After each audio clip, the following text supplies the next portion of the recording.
Good evening, everyone, and I want to welcome you to the first of 5 educational webinars that we are entitling Cultivating Your Potential, which is going to be spotlighting several of FSA's flagship programs that are available to farmers and ranchers here in this state.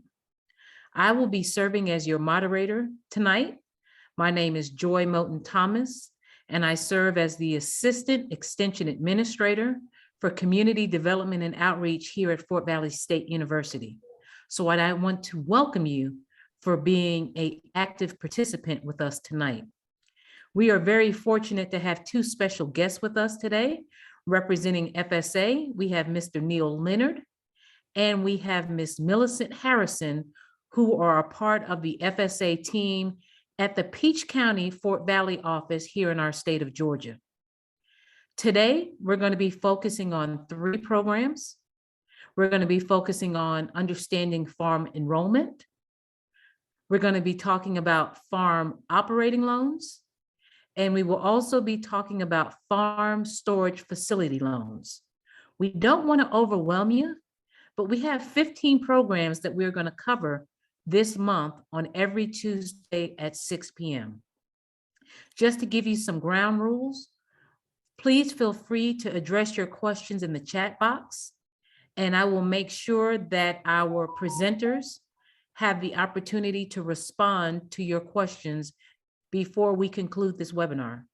I also want you to be aware that this webinar is being recorded and will be posted on Fort Valley State University's YouTube channel. Well, let me be clear, Fort Valley State University's Cooperative Extension Programs YouTube channel. We are making this opportunity available based on funding that we received from the National Office of the Farm Service Agency that is allowing us to put on this training at no cost to you.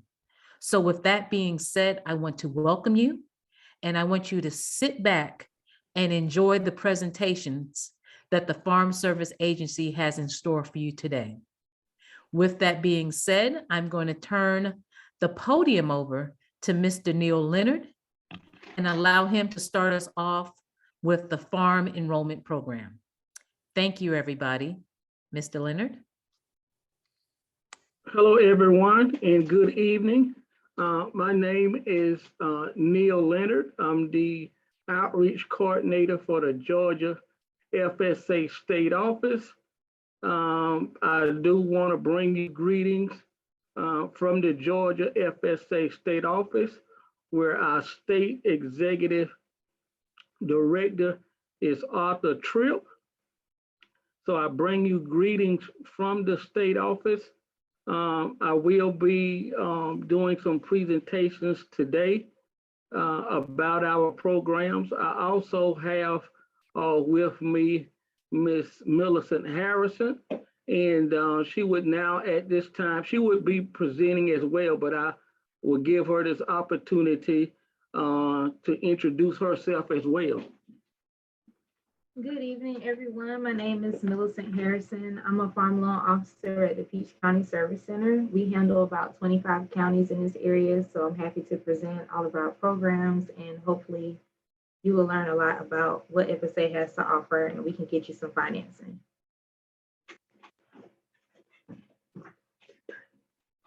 Don't want to go ahead and give you a little bit more introduction on what we will be providing tonight. I would definitely start out with FSA Farm Enrollment and what that actually is.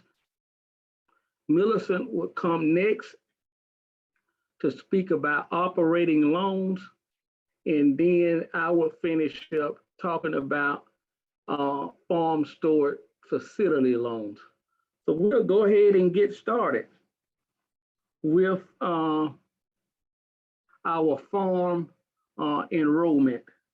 Again, with FSA, we have farm programs and we have farm loans. And so for starters, we're going to look at the categories that the farm programs fall up under. on this first slide, we see here safety net slash disaster programs, and we have a list of programs that we have that falls up under this particular category.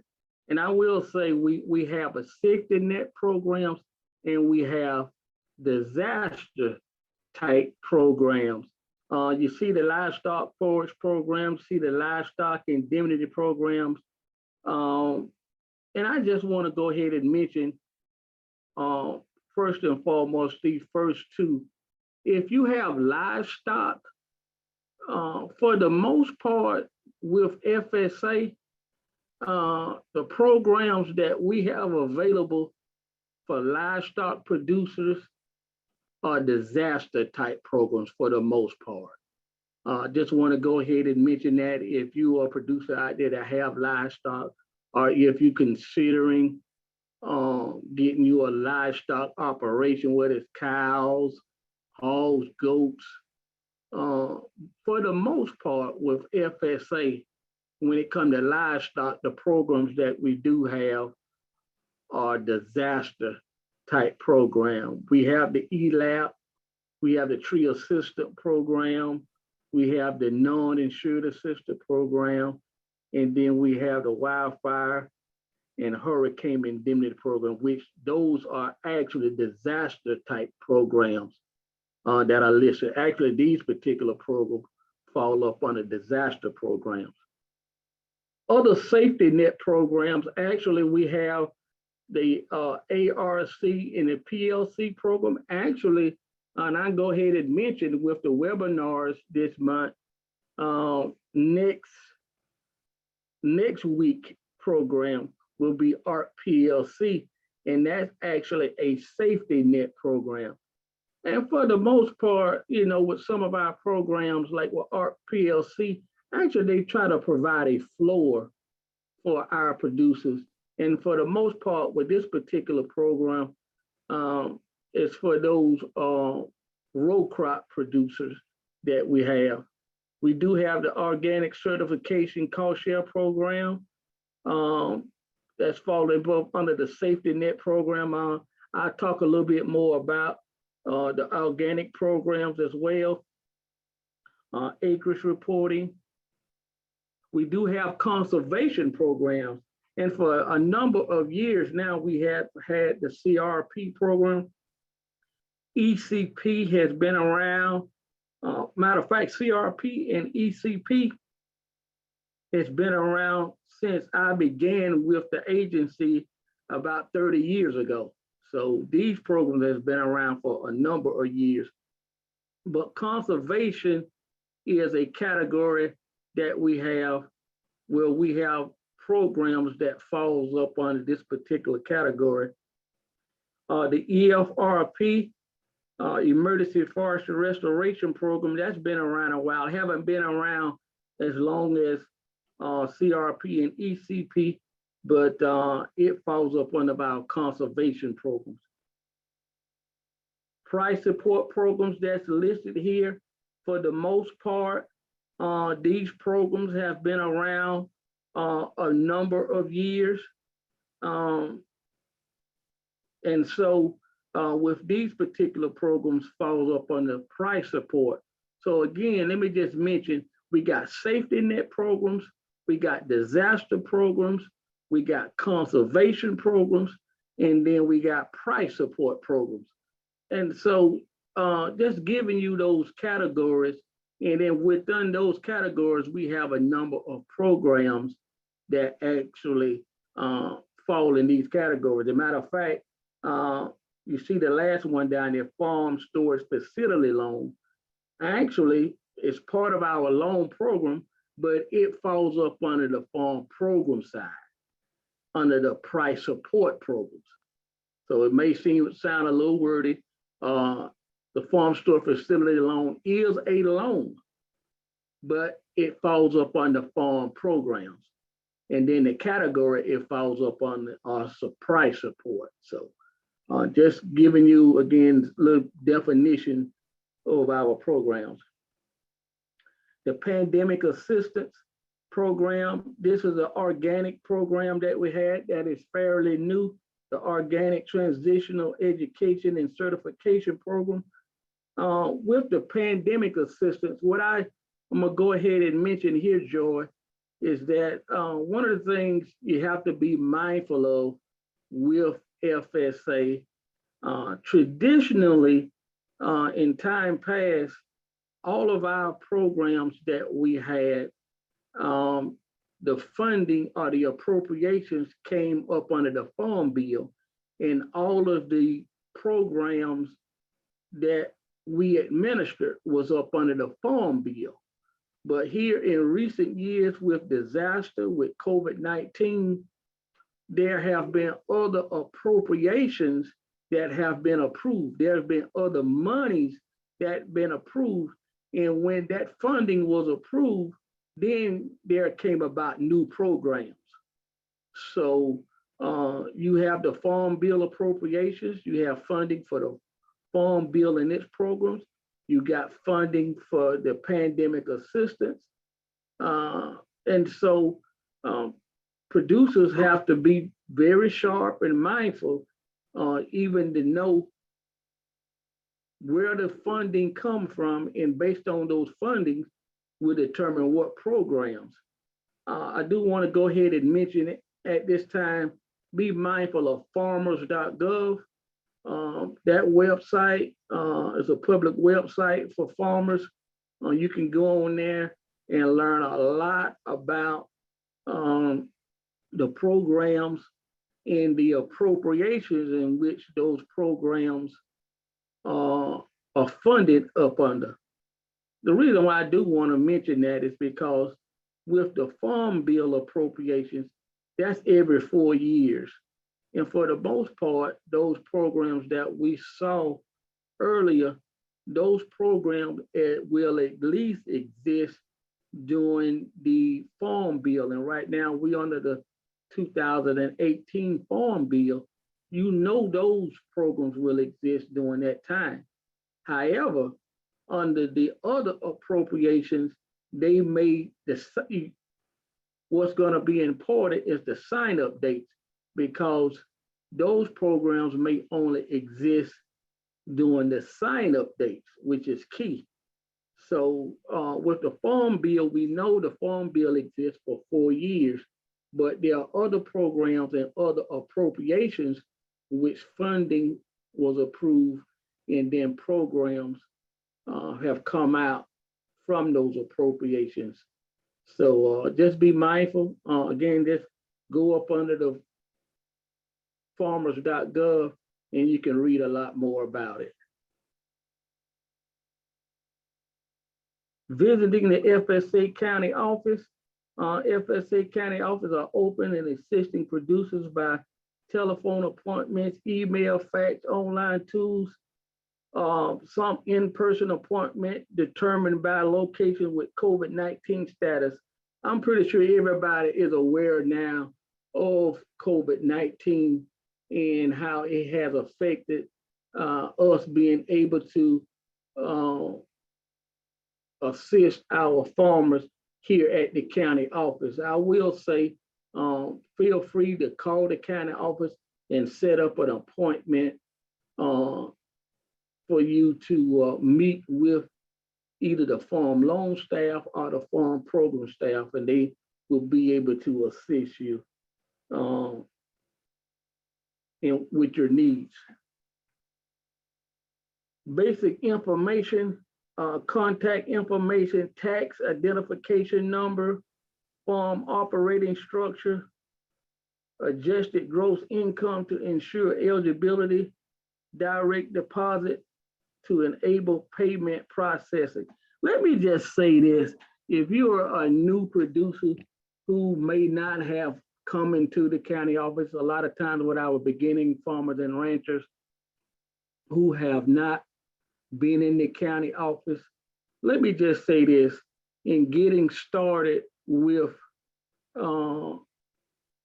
speaking of enrollment, and getting started with FSA, you need your farm serial number. And if you're going to be working with NRCS and some of the other USDA agencies, oftentimes you're going to need that farm serial number. And what you would need, if you own the land, if you inherited land, bring in a deed and a plaque showing that you are the owner, the owner of the land, and a plaque showing the boundaries. And that way we can get you in our name and address file. And so you bringing that deed and that plaque in would definitely show, say, hey, look, I'm the owner of the land. Here's the deed, here's the plaque showing the boundaries. If you don't own the land, if you are leasing the land, then you want to bring in your lease agreement. For the most part, that are some of the basic information that we're going to need to be able to get you in the name and address file. If you own the land, bring that plaque and that deed in. If you're leasing the land, then you need to bring in a lease agreement. That's some of the basic information that we would need to get you in the name and address file, and then we can get you a farm serial number set up. My contact information for the local Peach County office that's here, where Millicent and I are housed. The number here is 478-827-0016. I will go ahead and mention, since we talked about enrollment, I do want to go ahead and mention some deadlines that are coming up for March the 15th. The ARC, the PLC program that we mentioned a little earlier, which we'll be discussing next Tuesday. That deadline is March the 15th. And then we have with the Conservation Reserve General sign up, that deadline is March the 11th for CRP.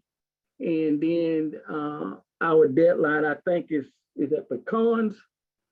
Acreage report deadline is March the 15th as well. So just wanted to mention those deadlines since we were making reference about enrollment. So we want to go ahead and start out with that information. Millicent, I'm gonna turn it over to her, and she's gonna talk about the operating loan. All right, thank you, Neil, for that introduction. My section, you guys, is about the farm loan programs that we have available through FSA. So the next few moments we're going to take to just go over some of the programs that we have and to see the types of financing that you can apply for in the future. So again, my name is Millicent Harrison. I work at the Peach County Service Office. We handle about 25 counties here, and we cover a district that's about the size from Heard County all the way down to Sumter. So if you do have other counties that you may be operating in, I can send you a map so that you can locate your nearest service center and then apply with them. We don't handle all the applications for all the counties in Peach County. We have about 10 different service centers. I've been a farm loan officer for about 7 years now. I graduated from college. I actually went to Fort Valley State University and graduated with a degree in Ag Econ. And then I started my career with USDA in North Carolina. So I moved here a couple years ago, and I am offering financing just like I was in North Carolina back home. So let's start with, that's my contact information here. Let's start with our mission statement for FSA. FSA's mission is to equitably serve all farmers and ranchers and agriculture partners through the delivery of effective, efficient ag programs for all Americans. The Farm Service Agency offers loans to help farmers and ranchers get the financing they need to start, expand, or maintain a family farm. My goal today is to make sure that you understand what programs we have available, who we are, what we do, and then how to apply for financing. The Farm Loan Department has several types of programs available, starting with the microloan. The microloan requests are $50,000 or less. They're divided into two types, the operating and the farm ownership. Operating you can use to purchase livestock or equipment, and farm ownership is for real estate. The microloan program is more flexible as it has a smaller application package and it's more accessible for our smaller type operations. So for our honeybee farmers, small vegetable producers, our goat farmers, our sheep farmers, and for smaller livestock type operations. The microloan application is simpler. It involves less paperwork. The managerial requirements are relaxed to accommodate for veterans and smaller operations and beginning farmers. There are no term limits for veterans and beginning farmers as well. For operating loans, we do require experience, but we will accept 4-H club membership, FFA experience in the past, beginning farmers or ranchers programs that you've graduated from, and also self-guided apprenticeships. So if you're working with a mentor or you have experience working on a farm, we will accept that. For farm ownership loans, you will need at least 3 years of farm management experience. What qualifies you as a beginning farmer is farming for at least 3 out of the last 10 years prior to the application date. We will substitute 1 year of experience using post-secondary education, business experience if you managed a business or another farm in the past, military experience as an officer or E5 or above, or repayment of an FSA youth loan. The maximum limitation is $50,000. You can apply for the $50,000 for both operating and the farm ownership at the same time, and that's a maximum of $100,000. The repayment terms vary from 1 to 7 years for the operating and 25 years to purchase real estate. So these are the things you should expect to have discussions with your farm loan officer when you start applying. Go ahead and have a plan put together before you apply for financing, talking about what you will sell, how will you sell these products, how will they be marketed, and how much income you expect to get. We will be asking for contracts that you have, verifications of where you got your research from, if it's based off of historical production, or you have research from a budget that you may have used from UGA. We just want to know the overall plan for your farm and how you expect to pay the loan back. Also, we also want you to have a farm number with FSA established. Starting with the balance sheet, this is just basically your financial records. So the balance sheet means who you owe and what you own. Assets would be what you own. So that would be land, equipment, livestock. If you already have cash or savings accounts, if you have retirement accounts, that would be your assets. Who you owe is your liabilities and your debts. So we ask for a most current billing statement for all the accounts that you have with your farm. We will pull a credit report. We will also ask you for the amount of payments that you're making monthly. The farm assessment is an overall view of what your operations plans are. So we want to know your goals, who's involved with the farm, who is making all the decisions on that farm. The farm organization just means that if there's an entity applicant and you own an entity and it's Millicent Harrison LLC, then we would want to know who's a part of that entity and then who would be farming and who's responsible for keeping up the records, doing all the labor, all the marketing, anybody that's involved with your members of that organization. We also want to see your historical performance. So we would ask for your last 3 years of tax returns. We want to see where that land is. Like Mr. Neal said, the deed of trust or the sales contract or whatever document ties you to that land, showing that you're the owner. We want to make sure that that land is adequate to support your business operation.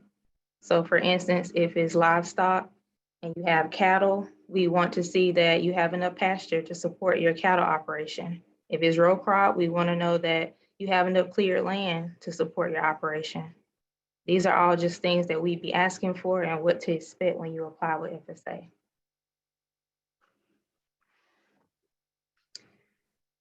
The most common question that we get with FSA when someone calls about a farm loan application is that how long is this going to take?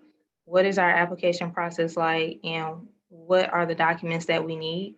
Everything on this slide here is something that we might ask for. So be expecting to provide the legal description like we talked about, any farm training and experience, your tax returns, your documentation of environmental compliance, that's your FSA farm number, and having an AD 1026, a current financial statement, that's your balance sheet, your operating plan, that's your business plan for the farm, and then paying the credit report fee.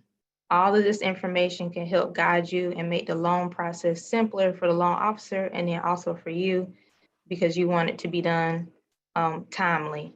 So if you have these documents at the ready, it's already organized, and you have it at the time of the application, then it makes the whole process smoother. FSA has 7 days from the date that you complete your application and send it to us to respond back with a letter called the incomplete letter. So from the time you apply, we'll give you 7 days, or we have 7 days to provide you a letter detailing all the information that was missing from the original application. If there was something missing, you have an additional 15 days to provide more information. If you do not respond or gather the necessary information, there will be a second incomplete letter, and it will be sent out to allow you 15 more days. Within that time frame, you've had 15 days to respond to the first letter and 15 more days from the second letter. So overall is 30 days in order for you to provide that information to FSA. FSA also has 30 days to give you a decision of approved or denied. So keep that in mind when you're applying with us, that we want to make sure that you're providing all the information in that time frame so that it's not withdrawn. Once the application is withdrawn, then you will have to reapply. So you have 30 days to provide information, and we have 30 days to let you know if you're approved or denied. All right, so we talked about the microloan program, that the requests are less than 50,000 and the terms go up to 7 years for operating, and then for ownership, they go up to 25 years. And for our veterans and our minority applicants, then the beginning farmers, the term limits are exempt. This next section is about the requests that are above 50,000. So this is our regular direct farm loan program. To be eligible for FSA farm loans, you must be unable to obtain credit elsewhere. And that just means that you've already been shopping around for financing before. For whatever reason you were turned down, or maybe you don't qualify for a regular commercial loan, or it's perhaps that bank doesn't provide ag lending. You also have to be a citizen or legal resident alien with the US government, possess legal capacity to incur the loan obligation, have acceptable credit history, and be the owner, operator, or the tenant of a family farm. The other eligibility requirements are here. You must not be delinquent on any other federal debt, have managerial ability for the type of loan requested, not have caused the agency a loss or receiving debt forgiveness, and not have been convicted of planting, growing, or producing an illegal substance within the last 5 years. When you start developing your farm business plan, what we're looking for is repayment ability. So keep that in mind when you're running your numbers for the type of operation that you want to have. We're looking for that farm produce or that farm livestock, whatever you are producing on that piece of land to produce enough income to make your payment in the future. We'll also look for collateral to secure the loan. Most of the time, we will secure the loan with whatever you are financing. For instance, if you are financing a piece of equipment, we will use that equipment to have it as collateral. If it's a piece of land, we'll use that land to have it as collateral. You must also agree to take bar training courses. This is something that somebody might be required to take if you have no experience. These courses are helpful. They're on financial and production training. They're offered throughout the state. And there are several vendors, including Fort Valley State, that offer bar training. Even if you don't have a direct loan with us, you can take that training course. And of course, for the farm ownership loan, you must have participated in the management of a farm for at least 3 years. These are the types of loans that we have and their limitations. The operating is up to $400,000. The farm ownership is $600,000.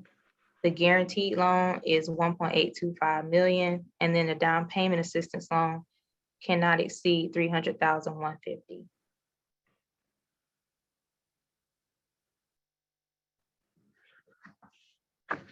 With the operating loans, you can use it to provide working capital on your farm. If you need to purchase fuel, chemicals, fertilizer, hay for your cattle, any of these things that aren't fixtures to the property, like the pasture, the seed, these can be repaid in 1 year's time. And we call those annual operating loans. And everything that has tangible collateral like equipment or livestock has to be repaid within 7 years. The farm ownership loan can also be used to pay for loan closing costs. If you are developing soil and water conservation, if you need capital improvements like constructing a barn or a facility on your property, a greenhouse, if you are building something on a property that you already own, fencing, and making land purchases. All of these things can be used in the farm ownership loan program. There's also another great program called the down payment assistance loan. It provides 5% down payment towards the purchase of a family farm. We can loan up to 45% of the purchase price or the appraised value or $667,000. The maximum loan amount is $300,150. This loan program works in tandem with a loan that you have applied for with a commercial bank or another agricultural lender.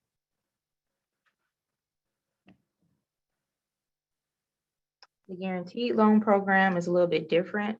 The other programs that we talked about before are all direct financing, meaning that it's directly coming from the FSA office and directly from the application to the farm loan officer.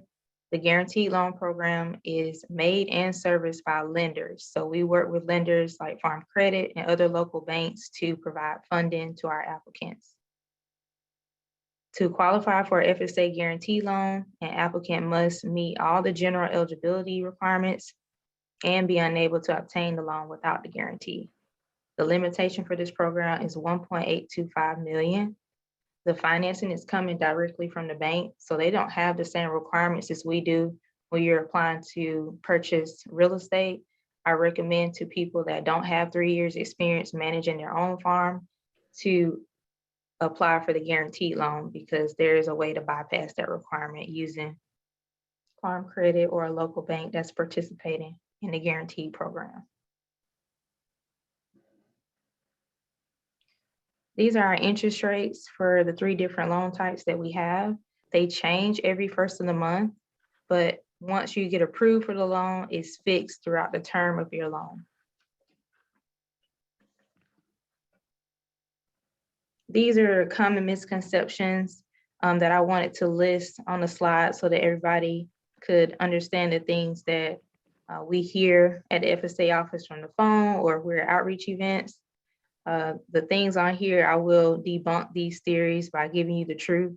FSA will look at your credit score. That's not true. FSA will look at your credit history. We're not looking for a particular score. We're not looking for you to have a 750 and no debts.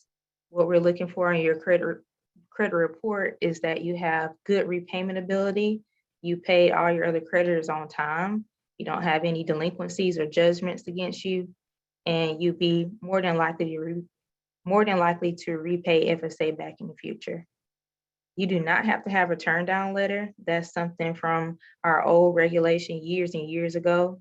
what we're looking for is credit elsewhere. So that means you've been shopping around for credit and you might have been turned down, but we're not going to ask for a letter unless we believe from your balance sheet or your application package that you may be approved with a commercial bank. Our job is not to compete with the commercial banks because we have better interest rates and we don't want to steal their customers. Guarantees mean automatic approval. That's not true. The guaranteed program is from the guaranteed lenders. It does not mean that you are guaranteed to get the loan. That's just the name of the program. Beginning farmer means first-time farmer. That's something that we bump into sometimes. Beginning farmer for our regulation is that you've been farming for less than 10 years, but you do have some experience. You do have some background or education. A first-time farmer means that they haven't been farming at all. It will be their first time farmer on their own. They've never owned a property. They've never worked for a farmer or have that in their background. So that's a little bit different. Landowners and farmers are the same. That's not true either. You can be a landowner and live on a rural property, but what makes you a farmer is that you have income from that property. You produce a product, you sell that product, and then you report that on your taxes. You are a farmer. You make more than $1,000 a year in producing income from your property, whether it's from eggs, produce, livestock, or row cropping. Previous denials count against new applications. That's not true either. If you get denied from FSA, that's okay. You can reapply as many times as you like. The denials do not count against you at all. And of course, you can apply more than once. We're going to look at your application like it's brand new. You may already be in our system, but any previous denials or mishaps do not count against you. Millicent, Mm-hmm. we have a couple of questions that are coming in, and I want to catch them while you're still kind of fresh. The Okay. first question refers back to the microloans, and it says, are the microloan terms the same as the direct loan terms? Example, do you have to be turned down by a conventional lending institution? You don't have to be turned down, but you would have to be qualified for our credit elsewhere. So the microloans and the direct, they have the same eligibility. You already have to be shopping around for credit, and for whatever reason, they do not want to do business with you. It could be that you don't meet their qualifications. Okay. Another question that came in was, how much of the decision is made dependent upon the plan or the individual credit history? Can I increase my bottom line or amount of the loan based on the market? Based on the market, I can answer the first part of that question. It will be the decision will be made on both your plan, the business plan, and your credit history. So the credit history is your eligibility, your qualification to be part of the program. That means that you have good repayment ability, you don't have any delinquencies on any other accounts. And then the second portion of the decision will be made on the business plan. So once you're past the eligibility, then we'll move forward to cash flow and your business plan. I don't know how to answer the second part of the question. Ms. Simmons, do you want to unmute and ask the second half of your question? Yes, good evening. So I have known some farmers who may ask for $50,000, and it be based on, what they think the operating plan should reflect, and still be denied, even though they passed the credit history part. And it may be that they're asking for too much money, or it could be something related to that. So if they want upward toward more money,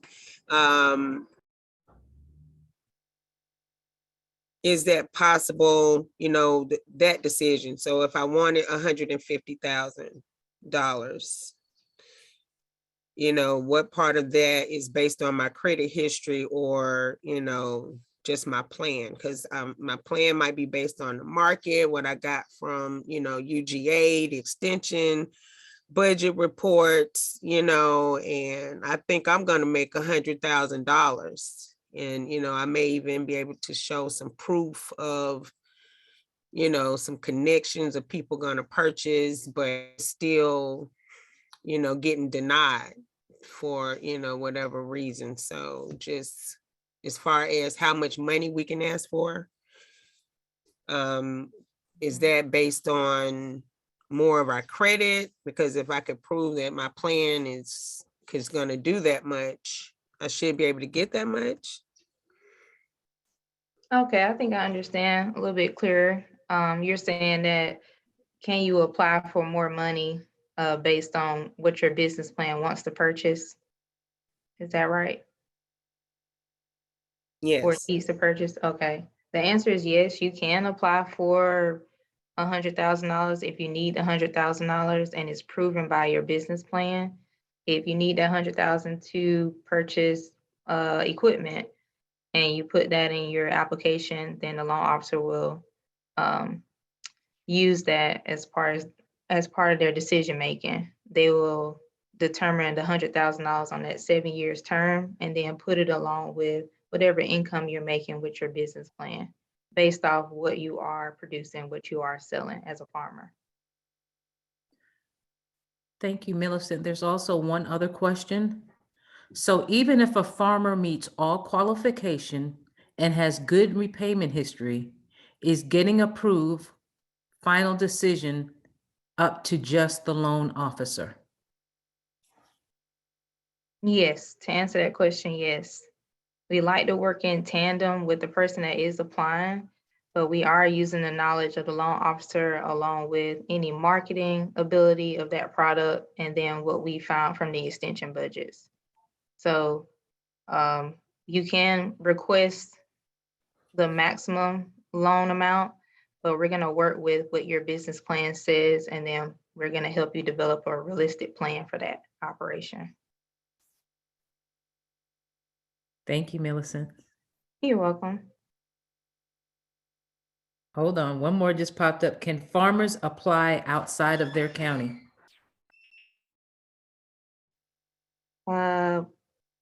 Yes and no. Yes, they can apply, but we're going to direct the application to their headquarter county office where there is a farm loan office located there. FSA offices are in every other county, but farm loan offices are in particular districts. So you would have to call the farm loan manager or the state office or the farm loan officer to figure out where your application needs to go. Because we all handle different districts and different counties. Millicent, can you see Mr. Tripp's comment in the chat? Would you like to read that out to the FSA family? Yes. And our state executive director, Mr. Tripp, has said that if you feel a decision that has been made in error, if you have any concerns, you are also encouraged to speak with your farm loan manager or call the state office. And I'll make sure that the state office information is in the chat. So if you ever feel like your decision was made in error, please feel free to contact the state office. Thank you, Millicent. You're Thank welcome. you, Mr. Tripp. So just to reiterate, these are some suggestions to have ready with you to meet with a farm loan officer. Identify your operation and what type of operation you want to have. Know the costs. Bring your records to your appointment, any lease agreements, ownership records, tax returns, sales contracts, and construction quotes. We would like to see those with your application. So go ahead and have those at the ready. Also build a farm business plan.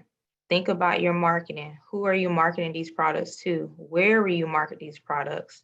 What are the income projections for your farm and the cost? Keep your records organized. What household expenses affect your farm? Any medical, food, taxes, education expenses, and credit card payments. We're going to look at your whole business plan along with your family living costs to make a decision. And then your last step is to determine financing. How much money do you need to purchase that livestock, purchase the land, or purchase working capital. So think about all these things when you're developing your business plan and what type of farm operation you want to have. Look at your numbers first. Look at it with a family member. If you need help from the extension office or with FSA, please feel free to give us a call or them a call to develop the best business plan for your financing needs.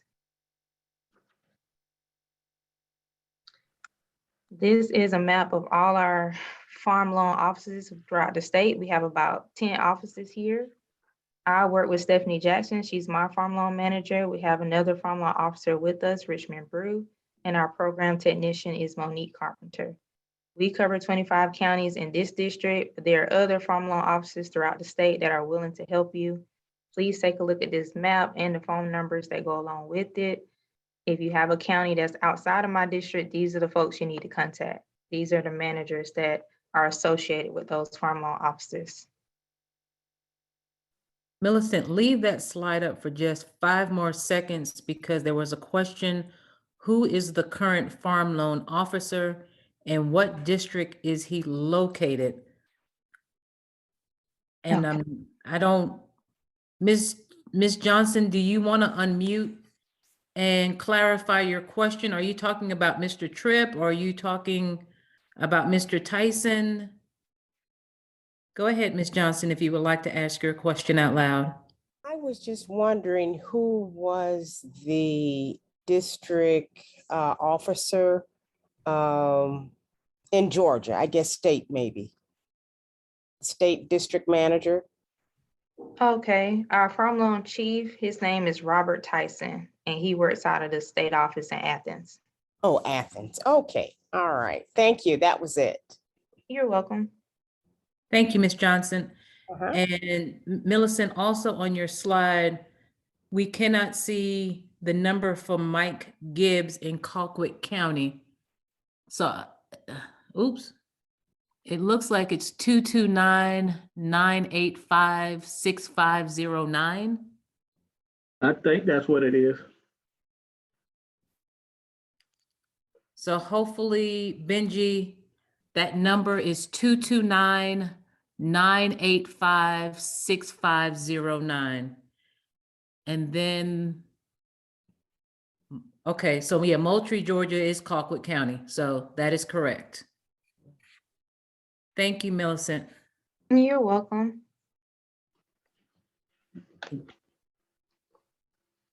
And I'll leave this screen up for a few more seconds. These are all the headquarter county offices that have farm loan. There's that Moultrie, Georgia number from Mike Gibbs here.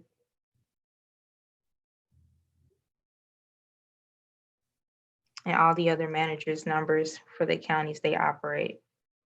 You know, Ms. Harrison, that number is different than the number I just called out from the other slide. Okay, good catch. Let's So, go off. which one do we think is correct? I think we should go off these numbers, the 985-3176. Okay. Need to update that map. Thank you. You're welcome. I've got some important deadlines coming up for all of our producers here in Georgia. If you produce onions or pecans or cabbage, the due date to report those crops are March 15th. Sweet corn, tobacco, and tomatoes are due by May 15th, and all other crops participating in CRP, soybeans, corn, any other spring planted grains, and alfalfa, that is due July 15th. Please make sure to get your crops reported by these deadlines so that you can avoid the extra fees. Yep. Late file reports will require a basic measurement service fee of $31 or $46 for additional time as applicable. Our county offices get busier throughout the summer because of crop reporting, so July 15th is the deadline. You can get them in before then. Like Neil told us before, farmers.gov is the house for all USDA, FSA, and other agencies, their services, all other information about deadlines, where you can find application forms and more information is there. We also have a main farm service agency website, and other links that you can visit, such as the microloan link and the newfarmers.usda.gov. We have sister agencies like Natural Resource and Conservation, Rural Development, Risk Management Agency. All of these agencies are part of USDA. So if you need more information about their programs, you can find it online. The best way to stay in the know is through our Gov Delivery emails and text. For instance, if you're part of the Fort Valley Service Center and you farm here, if you text the word Georgia Peach to 372-669, we will text you about all our upcoming deadlines. We'll remind you to get your crop reporting in. We'll email you important information as it comes out. New programs come out every single year. And to stay in the know, the best way is to sign up through our Gov Delivery and emails and text. Almost finished. Marshall. Yeah. I'll put the links to farmers.gov and all of our other home pages in the chat box. But this is all I have for farm loan. Thank you all for your questions. I'm excited to keep presenting this information through Fort Riley State. Thank you, Joy and Mr. Neal, for putting this on. I hope that the more information gets out there, the more applications we get in, and we can help our farmers get the financing they need. Neal is next. He's going to go over our other program called the Farm Storage Facility Program. But my portion of the presentation is complete.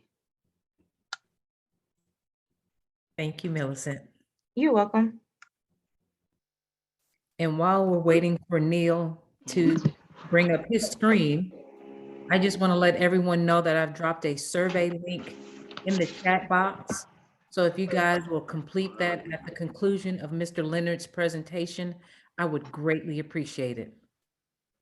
Well, we're gonna go ahead and keep moving. We're gonna talk about farm storage facility loans. As I mentioned earlier, again, the farm storage facility loan is part of our loan program. However, it's actually housed in the farm program side up under the price support program. So just want to just mention that we're going to start out with an overview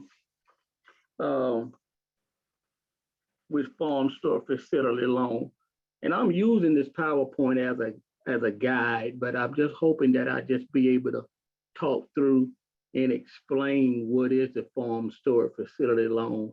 It has been around for a number of years now, but as far as what we're able to do with the farm storage facility loan has been expanded.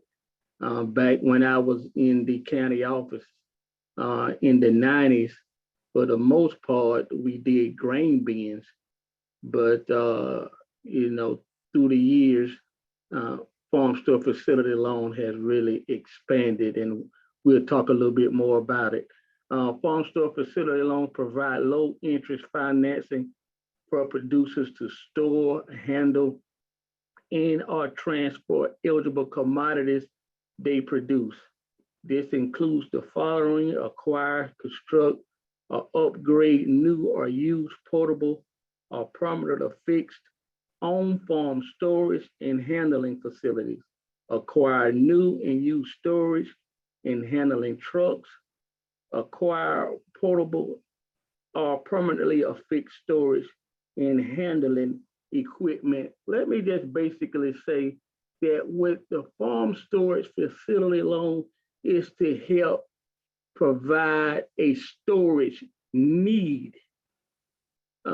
So with a producer that's out there that has a storage need, and so that's what the farm store facility loan is, to help those farmers that have a need. So this is not for a new and beginning farmer that say, hey, look, I may need this down the road. No, this is to address a need that you have now. So that's one of the things I do want to go ahead and mention. about the farm store facility loan. This particular program exists to help with a need that they have as of right now. So I just want to go ahead and mention that as we've moved forward. Who is eligible? An eligible borrower is any person who is a landowner, landlord, leaseholder, tenant, or sharecropper. Eligible borrowers must be able to show repayment ability and meet other requirements to qualify for a loan. I just go ahead and mention, for the most part, with this loan program, some of the things that Millicent mentioned about the farm loan, these are some of the same things that you're going to look at a applicant will have to meet with the farm storage facility loan as well. So some of the same things as far as having a balance sheet, as far as liabilities, assets, and those things, having history with your operation, those things, a lot of those things that she mentioned, we will also be looking at the same thing with the farm storage facility loan. There are some differences, but a lot more common between farm loan and the farm storage facility loan. Eligible commodities, we have listed here. And again, this has expanded a good bit. These right here list a number of eligible commodities that a producer can actually be growing or raising.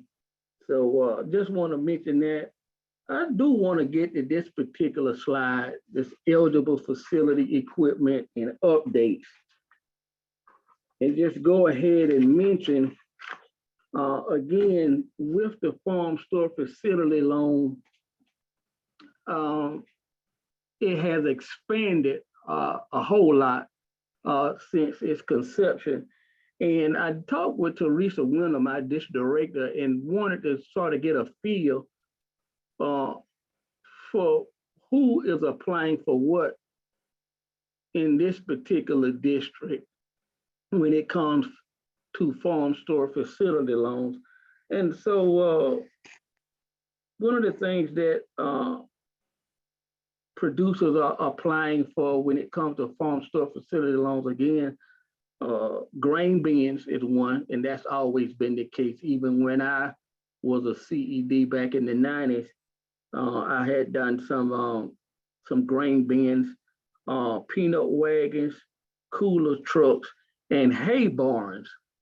I will say with these particular storage facilities, and I don't like the way she explained it. She says, opportunities missed. So oftentimes in this area of the state, one of the things that producers may not be aware of is that hay barns are available. And so just want to go ahead, there's many other structures that's eligible on the farm store facility loan. However, hay barns are one that producers very well can find themselves, can use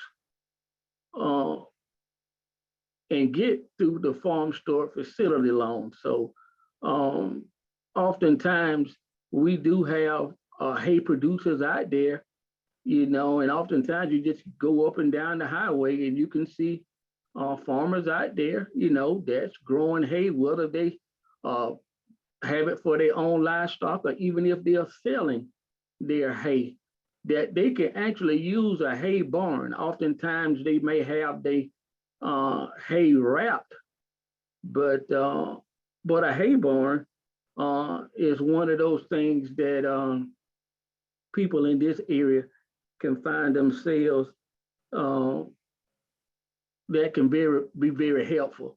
and it can show that there is a need. I just want to go ahead and mention, you know, if with grain bins, this has been around for a number of years. If you growing corn, wheat, soybeans, and if you have a history of growing that crop, and based on the acreage and the yields that you are harvesting each year, then we can determine to say, hey, look, based on the acreage and what his yields and what he's harvesting, then that person very well can be eligible for a farm store facility loan. And again, it's the farm store facility loan is to address a need that the producer has as of right now. Cooler trucks, again, in the past, that was something that we didn't do, but we do that now with some farm store facility loans. So oftentimes we have our vegetable producers who very well need a cooler truck. So that's available. That's oftentimes a need for our fruit and vegetable producers.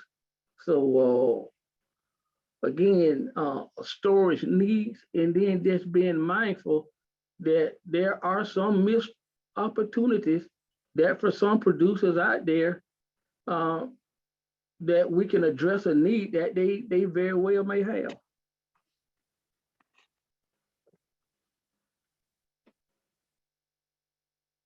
And with the farm store facility loan, we do have a micro loan with farm store facility loan, just like we have under the farm loan program, we have a micro loan. Well, for the farm store facility loan, we also have a micro loan. So I would just simply say the requirements for it is not as stringent as it is for a loan amount that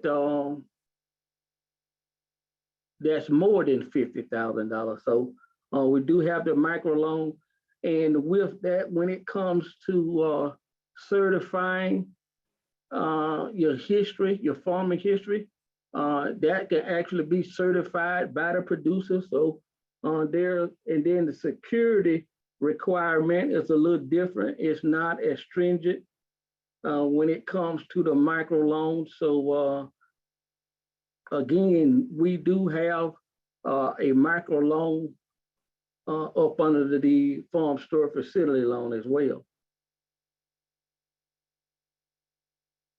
Here are the loan terms and options that we have with farm store facility loan.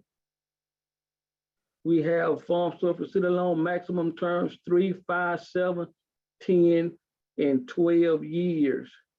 I will go ahead and mention that on about the interest rates here.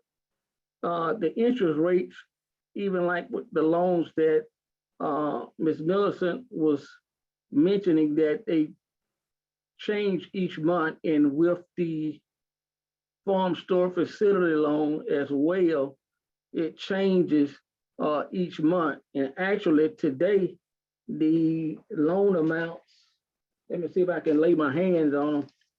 I had it here in front of me.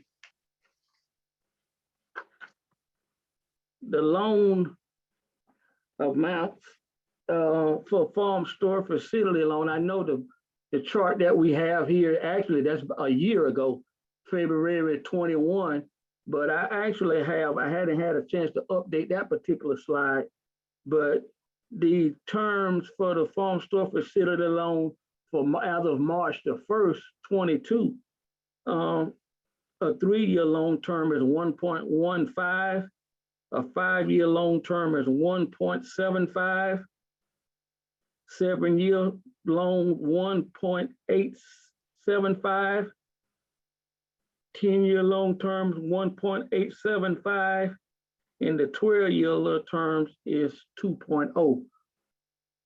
So with the farm store facility loan, those rates change each month. Financial analysis, unlike farm loan programs, farm store facility loans are available to any producer for an eligible commodity, even if they can get credit elsewhere. That is a little different with farm store facility loan versus the farm loan program. Provide financial statement that is less than 90 days old on FSA 2037 or similar. Again, some of these records that we're gonna be requiring for the farm store facility loans are same records that you will have to provide for the farm store facility loan as well. So just, I'm not gonna read through the other bullets, but just be mindful those things that farm loan look at for their applicants. These are some of the same things we're gonna look at as well when it comes to the farm store facility loan. But just again, with this particular loan, just be mindful that you are trying to address a need that the farmer may have, a storage need for row crop producers, grain producers, hay producers. So just being mindful of what this particular program provides. Environmental evaluation requirement. All loan requests are subject to an environmental evaluation, accepting delivery of equipment, starting any site preparation or construction before loan approval may impede the successful completion of an environmental evaluation and may adversely affect loan eligibility. I just want to go ahead and mention with the farm loan, and I could even ask Millicent to jump in if she like and give a little bit more background on this, is that when it comes to our loans, there is a environmental evaluation requirement when it comes to our loans. And so basically, you want to make sure you've gotten approved before you get started. And so when you make an application, there is an environmental evaluation. You need to make sure that has been conducted and completed before you get started. So I will yield for a minute. If she care to expound on that, that's fine. But if not, we'll keep moving. Yes, for your farm storage facility loans, what this requirement means is that you have a farm serial number with our county office that your farm is located in, and that you have completed a form called the AD 1026. This form just means that you are not going to have your farm operation on a wetland or a land that is considered highly erodible. We are not going to invest or finance a property that is going to be a detriment to the land. So please make sure to communicate with your county office and the CED before you approve your construction and before you apply for the loan itself. So don't start the process of construction or make any changes to the land while you're applying with FSA. Thank you, Melissa.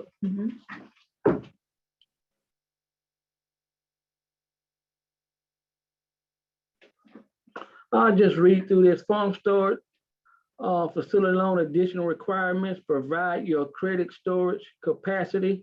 Again, just making reference to the storage need. That's a key requirement with this particular program, or whatever storage facility that you are seeking to apply for. Just simply say it, the storage that we will provide will be no more than what need that you have. You very well can be available for grain bins, so to speak. We aren't gonna make you a loan. We aren't gonna, for grain bins, no more than what your need is. If you see yourself wanting to, if your history proves that you have a storage need for 3 grain bins, well, that's what we'll approve you for. If you say, well, hey, look, I may want to expand later on, I guess I better go on and apply for 6. Well, you can only get no more than what the need shows for. So I'm just giving that example. I don't know if anyone may need 6 grain bins. I know that will cover a lot, but just giving you an example in that what you're going to apply for and what you're going to approve for is no more. The storage facility is going to be no more than what you can show need for. Gathering information for your project, estimates, yields, current storage, plant history, if not on file. Complete the CCC 185 facility loan application, $100 non-refundable application fee per applicant.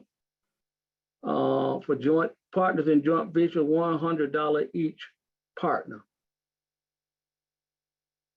And then the last one is questions. So I don't know if we have any questions as it relates to the farm store facility loan. Did want to talk about that as well, right along with our loan program, but I've said it a couple of times, just want to make mention, Joy, in that the farm store facility loan is there to provide a storage need. I know I've said that a number of times, but just want to emphasize that. So for those vegetable producers out there who need a cooler truck, for those producers out there that's growing hay, they may be selling hay, or they may be having hay for their own livestock. Then, hey, we can do a hay barn. And again, we've done it for a number of years for those producers out there who growing grain crops in need of grain bins. I know we had one producer that I've worked with a number of years back, and he still uses his grain bins, in that oftentimes with grain producers, the prices are better off during the off season. And so he can store his grain bins, and then when the prices get a lot better, get more favorable, that's when he sells his crop. So again, that farm store facility loan, there are some missed opportunities out there. So there's a possibility that those producers out there who need some storage come into the office here, the Peach County office, Ms. Laura Edison. She is the CED here that handles farm programs, and they can assist you with an application for farm store facility loans. And that's it, Joy. Neil, we do have one question, and I think it might have been applicable to Ms. Harrison's presentation. And the question was, is there a specific business plan format? Well, I'll let Millicent address that. Sure. Well, go ahead, Millicent. I'll let you address. To answer that question, no, there isn't a specific format. You can provide your own information in your business plan forms, or you can provide the ones that we can give to you.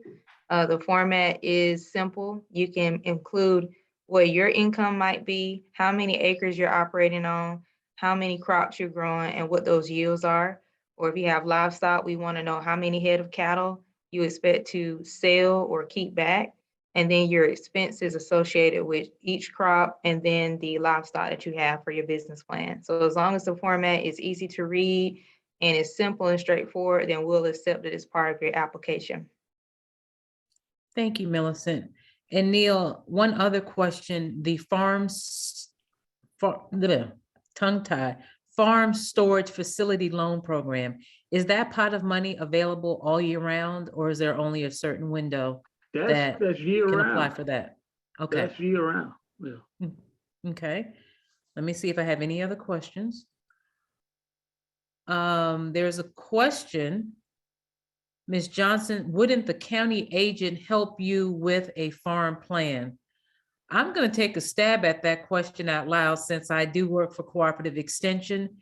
Whether it's Fort Valley State Cooperative Extension or the University of Georgia Cooperative Extension, if they have an ag and natural resources agent, that should be something that that agent could help you with. So yes, ma'am, absolutely. And then our dean is on the call. Dr. Noble asked, is there a percentage growth in storage need required for the load? For example, for hay storage to grow 25% current capacity. Neil, can you see it? Yeah. The question? No, I don't see the question, but I was Okay. listening. And run that by again, Joy. Let me make sure I get an understanding. Well, what I'm going to try to, well, you know what, Dr. Noble, I am going to unmute you. Just bear with me. And I'm going to let you ask your question out loud. Okay, Dr. Noble, go ahead. Yeah, I had some typing errors in that thing, looked like, for that message, so ignore my typing. It's okay. It's okay. In the case where a person wants to grow his storage capacity, does he have to reach a certain point in order for it to get the loan? Double What's the, that? he wants to grow his storage capacity for hay. Is there a minimum amount of enlargement required to get the loan? I want to enlarge it 25%, 50%, double it. How much can the loan require for me to get this increased capacity? And the increased capacity that is what you ask. Yeah, what's the minimum? The minimum amount that they'll be eligible for, or the maximum amount they'll be able to get? Minimum amount. Well, I'm sure, with the minimum amount, and that's something that we very well may have to get a more definite answer to you, Dr. Noble. I just know that the storage amount that you can get approved for is no more than what is determined what your need is. That's right. Okay. Yeah, that makes sense. That I'm pretty sure you can probably get less than what you may want or need, but I know you can't get facilities for more than what is determined what your need is. I was thinking of an example where I currently have 15 cows. I want to buy 10 more cows. So I'm trying to get my facility prepared for storing that hay. And for storing your hay. For these new group of cows I'm going to expand to. Well, that's a good question. And again, we'll be looking at what you have done previously, what your history has been on how much hay that you grow and how much history or records that you have shown how much you have harvested. And then that's going to be, then they're going to determine how big a facility that you would need based on what your history has been. But like you said, you saying, hey, look, I know I'm going to be looking to get more cows, but whatever hay that you have produced is going to determine what you're going to be eligible for. Okay, yeah. Yeah. Thank you, Mr. Leonard. And Millicent, I'm going to let you take this last question. And I have to close a screen. Acceptance is not approval.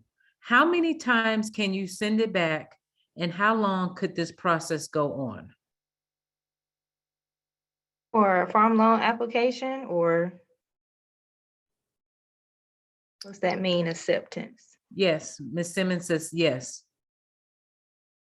We have 30 days to issue you a decision for approved or denied, but that means your application was complete upon submission. So make sure that you included everything that that loan officer or manager asked for in the application.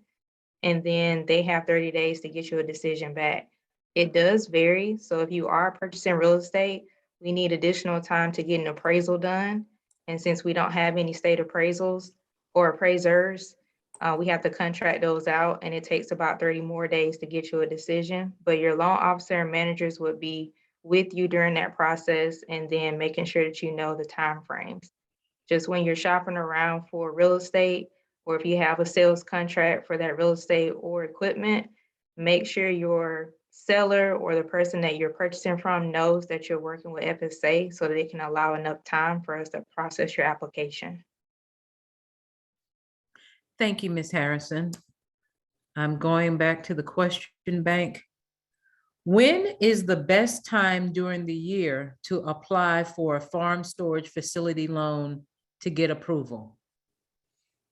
Anytime throughout the year. There is no best or worst time. As soon as you get the application in, the CED or whoever's processing will be in contact with you. We do have times where there is busy times for that particular office, and it varies from every office location to the next. So I would call ahead and schedule that appointment and go ahead and have everything that you need to submit to them, and then ask that particular person or county when you can expect a call back or an answer.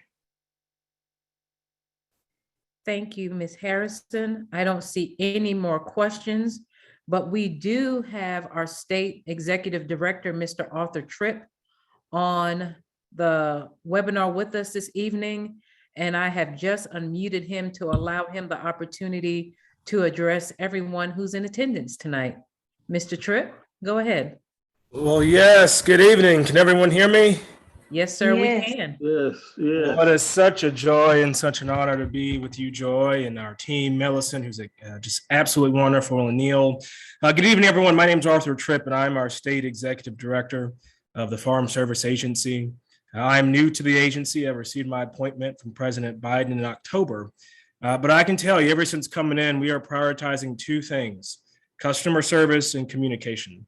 And I will say that if there is anything that we can do for you, don't hesitate to reach out again to your county office, your local team there, or also our state office. You know, I know sometimes things can get stuck, or sometimes things can get lost in translation. So, but as I was mentioning, you know, if there's anything that we can do for you, do not hesitate to reach out. You know, we have over 300 people in this state. We have 66 offices, and at the end of the day, we are all paid to work for you. So again, if there's anything that we can do, don't hesitate to reach out. And it's just an honor. Joy, thank you for hosting this program. I know there are several more that are upcoming. You hear my dinner that's going off here, but again, if there's anything we can do, don't hesitate to reach out. I'm really excited. I mean, the partnership and the opportunity for us to get in front of you all to do the presentation that our great team did today is exactly what we want to do. So thank you all. Mr. Tripp, a question just popped in the chat box specifically for you. How has the progress been going in assisting the farmers with loan approvals? Yeah, you know, I think that, you know, that's something that we're consistently looking at. You know, actually just yesterday, I have a weekly meeting with my farm loan team, my farm loan chief, and our specialist in the office. And I think, again, the number one thing that we are prioritizing is communication. You know, we think that we could do a better job of preparing our folks, our customers, and our borrowers with the right information before they come in. Right, as Millicent and Neil laid out today, these are the things you're going to need before you come in the office. And so I think the more that we can do a better job of preparing our borrowers, preparing our customers, I think we'll be in a better position. But look, that's something that we're continuing to look at. But the flow of information at the end of the day is what's most important for me and my team. Thank you guys so much. So with that being said, I want to close out tonight's webinar. I want to thank Mr. Neil Leonard. I want to thank Ms. Millicent Harrison. And I also want to thank our State Executive Director for making an appearance tonight to be with us. I just want to remind everyone that I put the survey link in the chat box please just take a moment to fill out the survey. And also next Tuesday at the same time, 6 p.m., we're going to be featuring 2 more programs. We're going to be featuring the Agricultural Risk Coverage Program and the Price Loss Coverage Program. These programs are tongue twisters, but I just want to appreciate and thank everyone for their participation tonight. And I just want to tell everybody good night and have a good week. Bye-bye, everyone. All Thank you. right, thank you. Good Thank you, night. Joy. Thank you, Arthur. You're welcome.